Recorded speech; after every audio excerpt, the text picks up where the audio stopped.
कैसे?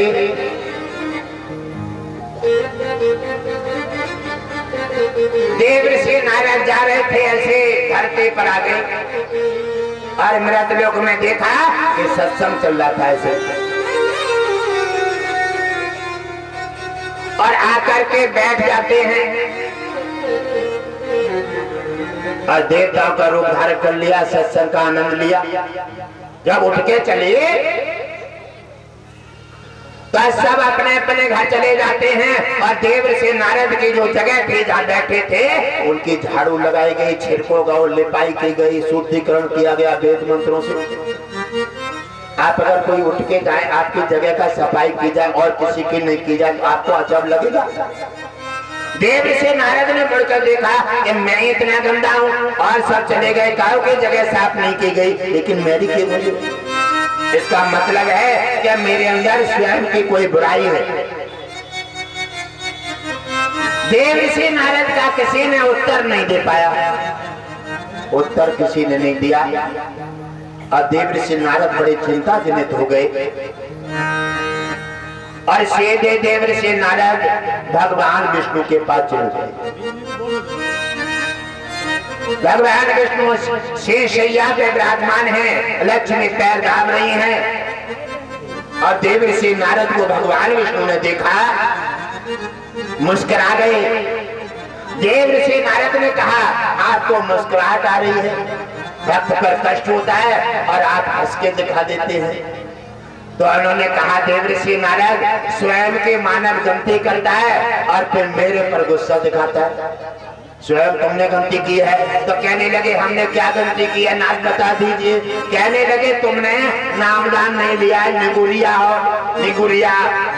अच्छा साधु संत महापुरुष निगुरिया के हाथ का पानी नहीं पिएगा, पानी नहीं पिएगा। निगुरिया जहाँ बैठ जाता है वो जगह अशुद्ध हो जाती है, भूमि में अशुद्ध हो जाती है। उसके हाथों से जो दान किया जाता है विफल हो जाता है, विफल हो जाता है और कोई भी दान पुण्य सेवा उसका कोई फल नहीं मिलता है।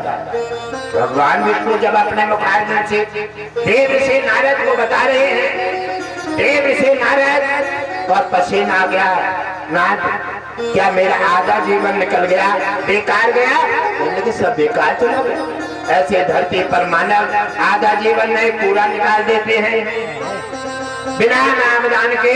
कहते हैं नामदान, नामदान पे कुंठ खजाना, सड़े गले ना हो पुराना। इसको काल खा नहीं सकता, अग्नि जला नहीं सकती, लुटेरा लूट नहीं सकते, पानी इसे डुबा नहीं सकता। और यहाँ भी आपको मौज देगा और आपको अंतिम घर तक तुम्हारा साथ दे करके तुम्हारा कल्याण करेगा। बोलिए भगवान की जय हो। बात आती है भगवान विष्णु से जब मीटिंग हुई घटघट बासी जी की, तो घटघट बासी जी ने रखा, हे नाथ कुछ भक्त ऐसे होते हैं जिनके पास खाते में कुछ दान है ही नहीं, और तब निकालते रहते, डालते ही नहीं। उनका बैकुंठ में खाता कैसे खुलेगा? उन्होंने कहा आप अपने दान खाते से 10% भक्ति दे करके और उनका बैकुंठ में खाता खुला करके आप अपनी कृपा वर्षा करके उनका कल्याण करें। बोलिए सद्गुरुदेव भगवान की जय हो। घटघट बासी जी ने उसी दिन से अपने पूंजी से 10% भक्ति दे करके और तुम्हारा बैकुंठ में खाता खुलाते हैं। यहाँ भी मौज लियो और बैकुंठ में जब जाओगे 1 रुपया दान करोगे, 1 रोटी दान करोगे, एक कोई भी दान करोगे वो सीधा सीधा तुम्हारे खाते में जमा हो जाएगा। वो आपकी पूंजी खाता है, आपको यहाँ भी और वहां भी आपको आनंद देता। देवर्षि नारद ने कहा हे भगवान विष्णु, मैं तो चक्कर में पड़ गया, अब मैं क्या करूं? कहने लगे अब तुम क्या करोगे बिना गुरु के? मैंने तो तुम्हें बताने का साधन था वो बता दिया। भगवान बनाकर धरती पर भेज देता है, वो यहाँ तुम्हारे चलाने का और बताने का मार्ग नहीं देता, क्योंकि उन्होंने साधु संत महापुरुषों को धरती पर छोड़ दिया है मार्ग देने के लिए, संवारने के लिए और सद्बुद्धि प्रदान करने के लिए, अधर्म से हटा करके और धर्म पर लाने के लिए। कहने लगे नाथ फिर क्या करें, हमें तो कुछ दिख नहीं रहा है। कहने लगे जाओ धरती पर और पहले गुरु बनाओ और गुरु के माध्यम से मार्ग देखो और गुरु ही आपको उपाय बताएगा और कोई साधन नहीं है। जब गुरु के पास पहुंच जाते हैं, उन्होंने देखा और जब पहुंचे गुरु के पास तो उन्होंने कहा हे गुरुदेव, आखिर ये है क्या? धरती पर मैं गया था और सत्संग चल रहा था, मैं जाकर के बैठा तो उन्होंने कहा तुमने कोई नामदान नहीं लिया है और नामदान के बिना निगुड़िया प्राणी, इसका कोई हाथ का पानी पीना भी धर्म नहीं है। अच्छे महापुरुष साधु संत उनका हाथ के पानी पीने का, खाना खाने का भी तैयार नहीं होते। इसलिए आप जाकर के धरती पर नामदान प्राप्त करें और नामदान के बाद आप अपना मानव देवताओं का जीवन, उत्तम जीवन सत्संग में जाकर देखें, आपको दूना फल प्राप्त हो जाएगा। जाकर के उन्होंने धरती पर एक गुरु बनाए और गुरु बना करके फिर से भगवान विष्णु के पास वापस गए और भगवान विष्णु ने देखा देव ऋषि नारद को, आओ बैठने दिया और उन्हें आश्रम भी दिया। भगवान विष्णु से देव ऋषि नारद कहने लगे नाथ, मैंने ऐसी कौन सी वस्तु को प्राप्त किया है, आज तक तुमने मुझे बैठना नहीं दिया, बैठने को आज तक नहीं कहा। आज मैंने ऐसे कौन से जग जीत लिया है जो आज आप मुझे बैठने को आज सम्मान दे रहे हैं। उन्होंने कहा देव ऋषि नारद, आज तुम वो पा चुके हो कि धरती पर मानव के लिए ये सबको ही दुर्लभ रहेगा, ये है नामदान, गुरु कृपा। हर व्यक्ति हर प्राणी इसे ग्रहण नहीं कर पाएगा और साधु संतों की शरण छोड़ करके अलग अलग मारा फिरेगा। उसके जीवन में अंधेरा आता रहेगा। ज्ञान एक प्रकाश है और अज्ञान अंधेरा है। अज्ञान अंधेरा है, अज्ञान अंधेरे में गिरता रहेगा और ज्ञान रूपी प्रकाश को छोड़ करके आडंबर में भागा। कहने लगे हमने तो गुरु बना दिए। तब भगवान विष्णु ने पूछा कैसे हैं गुरु तुम्हारे? देव ऋषि नारद जरा अपना मुंह बदल गए। कहने लगे हम तो साधु संत ठहरे बड़े साफ सुथरे रहते हैं, देवता हैं, और हमारे गुरुदेव जरा खेती उती करते हैं और समाज की सेवा में लगे रहते हैं। लेकिन भगवान विष्णु ने गुरु के प्रति लेकिन का जब शब्द सुना, भगवान विष्णु का खून खौल गया और भगवान विष्णु ने देव ऋषि नारद को श्राप दे दिया। हे देव ऋषि नारद, तुमने गुरु नाम पर लेकिन लगाई है, जाओ मैं तुम्हें श्राप देता हूँ, जाओ 84 लाख नरक योनि भोगो।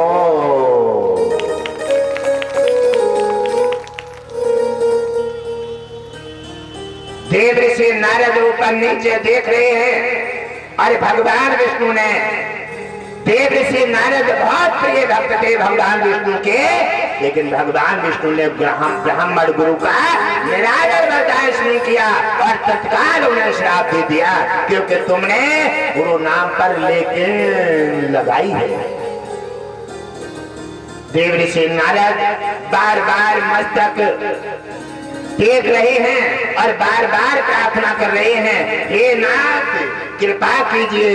कहने लगे, नहीं, आपने घंटे के मैंने आपको दंड दे दिया, अब आप जाइए, आपके कोई गुरु आपका समाधान कर सकते हैं, मेरे पास कोई समाधान नहीं है। भगवान विष्णु ने हाथ खड़े कर दिए। देव ऋषि नारद फिर से अपने गुरु के पास आते हैं, प्रणाम करते हैं और उनसे पूछा, गुरुदेव मैंने आपके नाम पर लेके लगा दे, इसलिए भगवान विष्णु ने अश्राप दे दिया है 84 लाख नरक योनि भोगने का, मेरा जीवन तो नरक बन गया है। हे गुरुदेव अपराध तो मैंने बड़ा किया है, हो सकता है आप तो कृपा की खान हैं, आप हो सके तो मुझे क्षमा कर दो और मेरा उद्धार कर दो।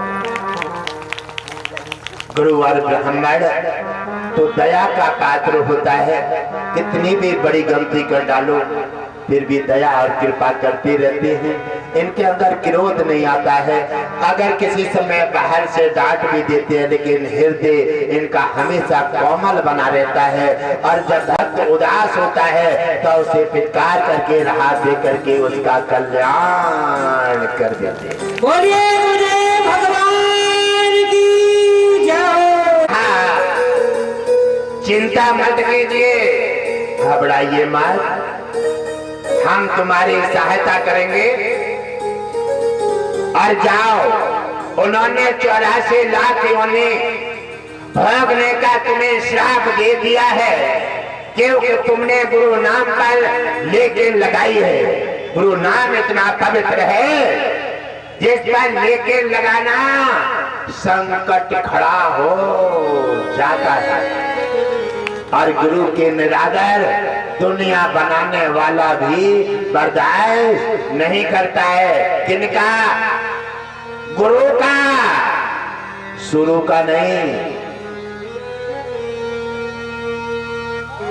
गुरु का शुरू का नहीं, जो हकीकत में गुरु हैं उनका निरादर बर्दाश्त नहीं करता है, और उनका भी निरादर बर्दाश्त नहीं कर, वो गुरु थोड़ी है तो आज भी अपनी व्यवस्था झेल ले। भगवान विष्णु ने उन्हें भेज दिया और उन्होंने कहा, जाओ भगवान विष्णु के पास वापस पहुंचो और उनसे कह देना 84 लाख नरक योनि का जरा नाथ नक्शा तो बना दो, कैसे भोगेंगे। ये काट और कृपा, ये चतुराई भगवान बना के भेजता है और इसका संचालन गुरु के हाथ में सौंप देता है। जाकर के उन्होंने कहा, भगवान विष्णु के पास जाओ और नक्शा बनवा के देखो। जैसे वो नक्शा बना दे जमीन पर और कैसे उस पर लौट मार देना, किसी पर बनाए, पहाड़ पे बनाए या अपनी शेष सैया पे बनाए, जैसे नक्शा बना के दिखाएं, इस 7 बार उसी पर लौट मार देना, और 7 बार लौट मार करके और तय हाथ जोड़ करके प्रणाम कर देना, हे नाथ कृपा निधान, अब मुझे 84 लाख नरक से बंधन से मुझे मुक्त कर दीजिए, और आप कृपा की खान है, कृपा कर दीजिए। भगवान विष्णु तुम्हारे 84 लाख योनि बंधन से तुम्हें मुक्त कर देंगे, जाओ तुम्हारा कल्याण हो। बोलिए सद्गुरुदेव भगवान की जय हो। भगवान विष्णु ने श्राप दिया और गुरुदेव ने उसका काट कर दिया। इसलिए भगवान के लिखे को केवल गुरु बदल सकता है और किसी में साहस नहीं है। जाकर के देखा और पहुंचे। उन्होंने कहा जैसे नक्शा बनाया 7 परिक्रमा मारे और खड़े हो गए। भगवान विष्णु ने कहा देवऋषि नारद इतनी चतुराई तुम में कहां से आ गई? कहने लगे नाथ ये चतुराई मेरी नहीं है, ये गुरुदेव की चतुराई है और गुरुदेव ने मुझे उपाय बता दिया है। हे नाथ क्षमा कर दीजिए और मेरा उद्धार कर दीजिए। कहने लगे गुरु की जिस पर कृपा हो जाए।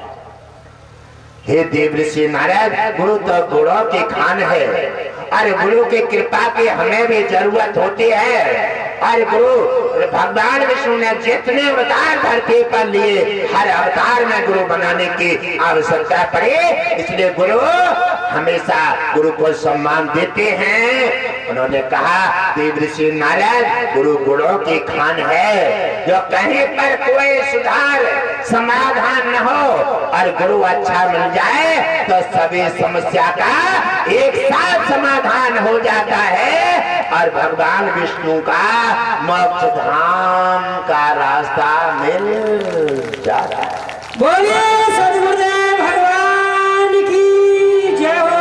उन्होंने कहा जाकर के अब गुरु के तो कहने लगे नाथ पहले गुरु की पूजा, सबसे पहले गुरु की पूजा होती है।